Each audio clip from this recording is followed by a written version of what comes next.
Welcome to Reaction with me, Iain Martin, editor of Reaction. If you don't subscribe to Reaction on YouTube, then please do. I'm delighted I'm joined by Tim Montgomerie, who is joining Reaction. We're old friends. You're going to be seeing a lot of Tim on YouTube here on Reaction and on the main site, where there are going to be lots of interesting things we're working on in the next few months, more to be announced then. But Tim, I thought we would just welcome you to Reaction. Firstly, I mean, we'll talk a bit about Boris in a moment and what on earth is going on with this extraordinary popularity. But first, let's talk a little bit about Dom Cummings, because I know that when we have to, Iain? Do we have to? I know we'll be really quick, so don't turn off. But I know that you disagreed a bit with my take last week, whereas, you know, like you, I think it's fair to say we've both criticized him down the years for various things. But I found the evidence quite compelling, and I thought it was of historical use. It was almost a kind of historical service to the country to try and get this stuff out there. But you saw it through a different prism. You saw it through the prism of Dom being Dom. I'm afraid I did. And it may well be that your assessment of the evidence that he gave to the Common Select Committees last week turns out to be true. It may well be that as the official inquiry process interviews civil servants, scientists from outside and within government, other politicians, what he says turns out to be true. I certainly say that's perfectly possible. But the thing that I was struck, and like the saddo that I am, and dare I say you are, I did sit through 7 hours of evidence all of the evidence last week.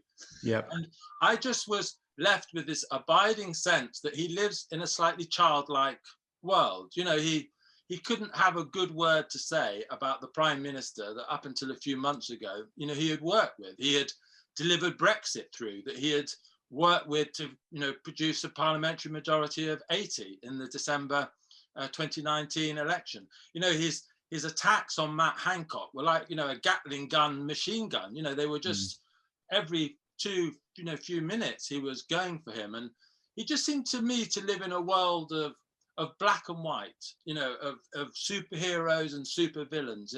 It just seemed to me to be juvenile. And it may well be that within that whole worldview of his, you're right, that some of the detail that he shared with us, and I thought he was quite compelling in the first hour, will turn out to be vindicated.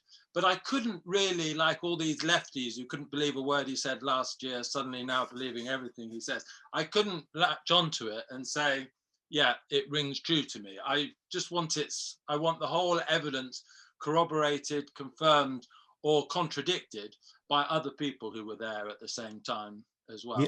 Yeah, I think that's a very good point. I mean, I suspect, I don't know, but I suspect that he took the view that the British establishment is pretty good in these circumstances of burying stuff ahead of inquiries or covering stuff, having stuff covered under the 30-year rule or equivalents. I mean, I know that doesn't apply in the same way that it used to, but still, I think he had that. He was on a mission, you know, to try and get the stuff out there. The inquiry will take years to get to. I mean, I agree with him, by the way, on why are we waiting a year for the inquiry to get underway? That seems to me to be a bad thing. And he's right about evidence disappearing. It does seem to have a habit of doing that. So let's get on with the inquiry. But I'd rather hear from other contributors to the inquiry than him. Both of us have known him over the years, Iain. He just has a habit of falling out with everybody. You know, he fell out with Ian Duncan Smith 15 years ago. He fell out with teachers. He fell out with other members of the Vote Leave group. You know, he just falls out with everyone. He's a brilliant man in so many ways, but he's also someone who is, everyone else is pretty much rubbish other than himself. And I just felt that we had the best and the worst of Dom on show last week. And at the end of it, I wasn't sure which was the believable bit. I found it psychologically very revealing, because of course that what you just outlined there, Tim, is one of the things that Dom's critics say about him, that he just regards everyone else as an idiot. And it was fascinating the way he did go out of his way at several points, didn't he, to give credit, sometimes not with second names and sometimes not naming them, but he did try and identify officials or advisors who were particularly ahead of the curve in terms of building. Yeah, he did. Sort of scrambling together data solutions and all that sort of stuff in the midst of the crisis. But I suppose I was struck by this idea that he, and we talked about it last week on Reaction, but just this idea of there being this kind of this character flaw that he, who created Boris, the Prime Minister, and it suited Dom, didn't it, at the time to be, he wouldn't describe himself as the puppet master, but to have a Prime Minister who was a front person, not a details person, and that behind all this, unleashed, would be the Cummings persona to blow up Whitehall, and that the Prime Minister could go and open stuff, go on visits, do very Boris stuff, get stuck on zip wires and be entertaining, and behind it all, the state would be reorganized.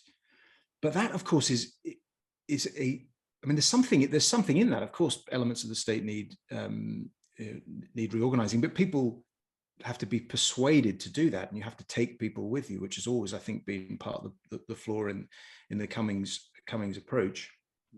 You have to persuade people of the rightness of your arguments. But the British system, and we had several pieces on this on Reaction, the British system actually is because of the way it's centralized and the way it fits together, it really needs, if a crisis hits, it really needs the Prime Minister can't run every aspect of it, but has to have some element of supreme command. Seen it with Thatcher. Brown would have been very good on all of this, I would venture to suggest. Churchill obviously was good at it, Lloyd George. And actually that's not Boris, is it? No. But and that in putting Boris in that position, Cummings must have known that. If he knows his history and claims to be a historian of the state and how the state has developed, then but Boris was not going to do the Thatcher thing in January or February of saying, I want to see every bit of data on this, and lo and behold, that there was a missing 6 weeks. However, we're talking there about Boris and the Boris's shortcomings, but from the Conservative Party's point of view, Tim, and the Tory party inside out, it, in a sense, that doesn't really matter, does it? Because no matter what he does, he still seems to be exceptionally popular, or the Conservative Party seems to be very, very popular in a way it can't quite believe, or it can't quite believe its luck. And I know you were talking about this on the radio earlier. Yeah. What are we to make of it? Well, it is an extraordinary phenomenon, and we've had a few opinion polls now since Dominic Cummings gave his marathon evidence, and they show that the nation is unmoved. All of the theatre we had last week, the opinion polls are about the same. The Tories have an incredibly healthy lead, and I think there's quite a bit of commentary on social media in response that sort of just suggests that it doesn't matter, therefore, what Dominic Cummings says, what the wallpaper farrago that has also been, in the news recently, the general sense that Boris Johnson is a chaotic Prime Minister who doesn't look at the detail doesn't seem to affect the Tory position.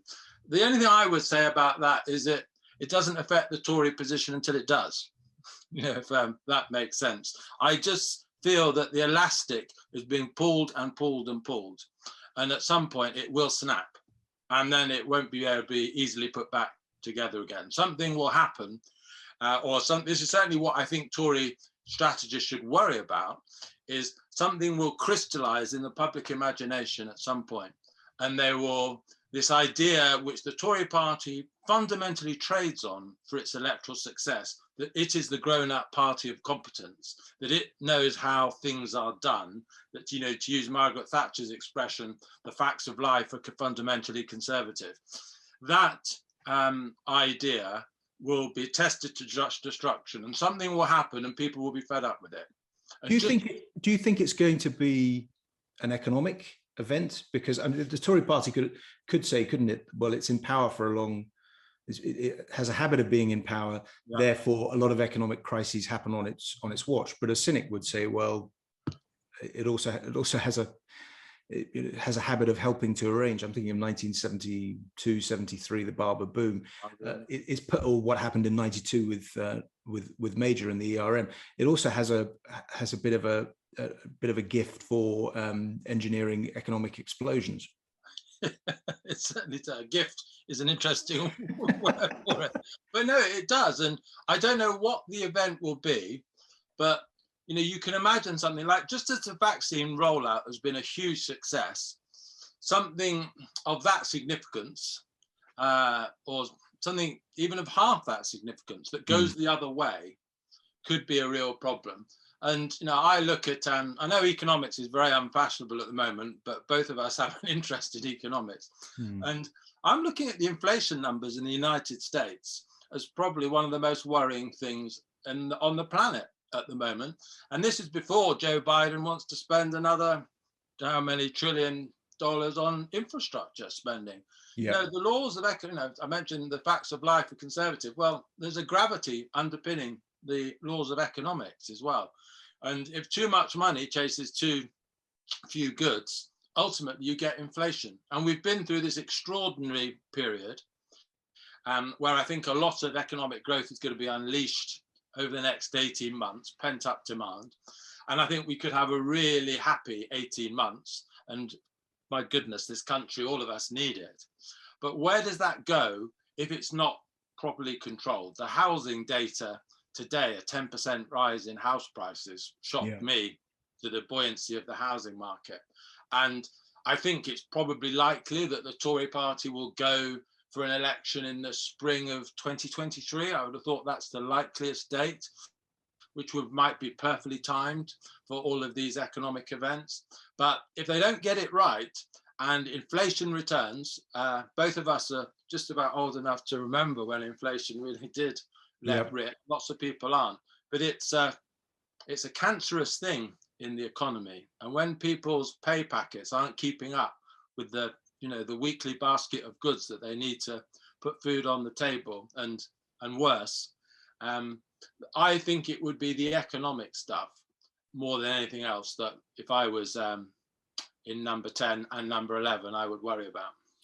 The Tory, a Tory MP was pointing out to me last week, and that's had been my working assumption, spring, early summer 2023 for an election, but was pointing out that the boundary changes, of course, and the boundary review are in the mix there in terms, and I think the cutoff for that is July 23. So he said that it was an obstacle which people hadn't noticed. The other possibility, of course, is if you do get some kind of economic setback, some sort of explosion, surging inflation, rates have to rise a bit, even if it's not catastrophic, and hopefully it won't be, hopefully it's a manageable event and hopefully a sort of soft landing.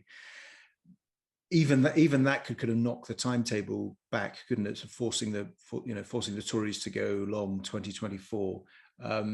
But is your expectation then? I mean, I had thought when Boris got into real difficulty before the vaccine turned up, sort of last autumn, my expectation had been, I actually thought he probably wouldn't fight the election, which I know sounds extreme, but the notion of the Prime Minister somewhat short of funds, which matters, committing himself to another 4 or 5 years. Actually, if you think, does he really want to be there in 2028? I know these things are addictive, and being Prime Minister, none of them really ever want it to end.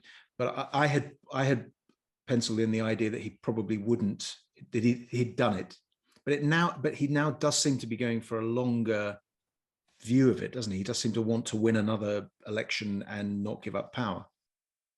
Yeah, and I think I don't know what makes a great prime minister, but Boris is definitely already, I think, in the top tier of post-war prime ministers. I don't know whether you would agree with that, and certainly lots of viewers of this would hate the whole idea, but he has delivered Brexit, which is one of the great post-war events in British politics.